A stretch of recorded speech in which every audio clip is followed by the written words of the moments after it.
Today's video, I'm going to talk about my illnesses that I struggle with. So I'm going to list them here, and then I'm going to talk about each one. So first we'll talk about FND, which is functional neurological disorder.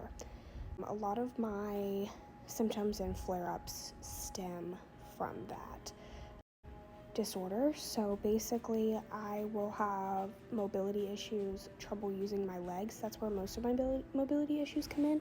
I have tremors, pain in my lower back, especially my lower extremities. It's just really hard. I had to learn how to walk all over again. Sometimes every day feels like that. Like every day when I get up, I'm like, can I wiggle my toes today? Can I feel them? Can I put weight on my legs today? Yes, no, we're gonna be in our chair. Yes, we can, but we're gonna be using our walker all day because our legs aren't keeping up. A lot of people have misinformation about this disorder, thinking that it has something to do with trauma. Do I have trauma? Yes. However, my disorder does not stem from that. It stems from my brain and body not talking to each other. So the way that my doctor explains it is my hardware and software don't connect together. They don't talk to each other very well. So it's constantly a battle of being like, okay, we're putting one foot in front of the other. It's like a toddler sometimes, literally being like, okay, we're gonna pick the foot up and we're gonna walk. And we're gonna go. Here we go. My second disorder I want to talk about is PINES, which is psychological non-epileptic seizures. Again, the same theory goes with this. A lot of doctors and people out there think that this comes from trauma. Mine did start after trauma, however, I have dealt with it, and they still continue to happen. My doctors now think that because I now have functional neurological disorder, FND, my FND and PINES go together. Do I have flare-ups based on stress, anxiety, life? Yes. But they also just happen because, as we like to joke in my family, my body doesn't like me. If you don't laugh about it, you're gonna cry about it, right? What happens with those is I pass out. So I have episodes. We don't call them seizures. I have episodes. What happens is I look like I'm passed out. My eyes could be open. They can be closed. I'm completely unconscious for an unbeknownst amount of time. When I come to, I can't move. I can't speak. But I can hear you and I can see you, and I'll blink in response to your questions and basic gestures. My speech and body movements will come back slowly. Sometimes I'll go into another episode before they come back, but if that happens, we deal with it.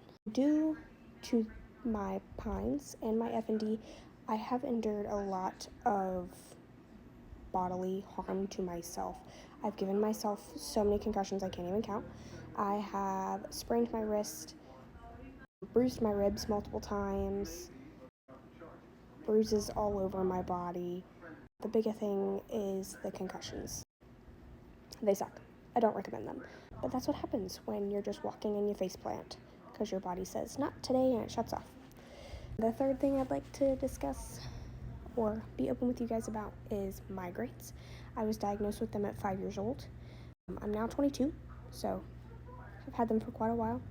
My pain level with those is constant. I have fluctuations in them, so I constantly have a headache. They just go up in pain and then come back down to their resting point. I really try not to complain about them. I really try not to bring them up. Just because I'm feeling it doesn't mean other people have to, but I also want people to understand that just because people around you, including myself, aren't putting it out there that we're currently in pain doesn't mean that we're not in pain.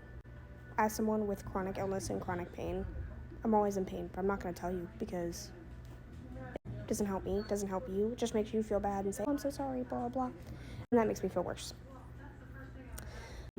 The fourth thing, I think we're on the fourth thing, is pelvic floor dysfunction. So I'm currently trying to get help for that right now, but what comes with that is pain down there all the time.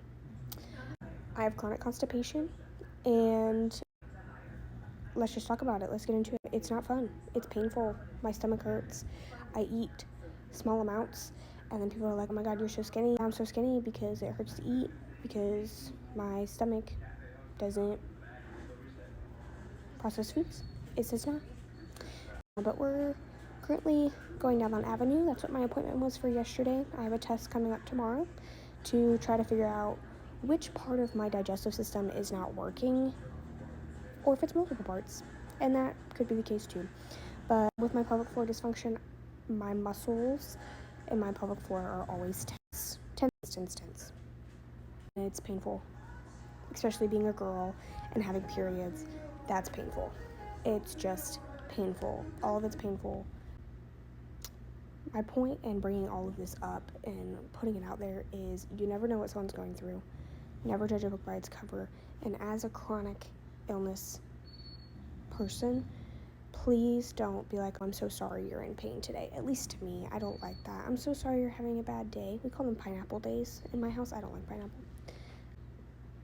Just, it makes me feel worse. It makes me feel heavier to the others around me. But if you have any questions, let me know. And there's so much more entailed to each of these things. I'll have to make more videos, go more in depth, but those are the basics.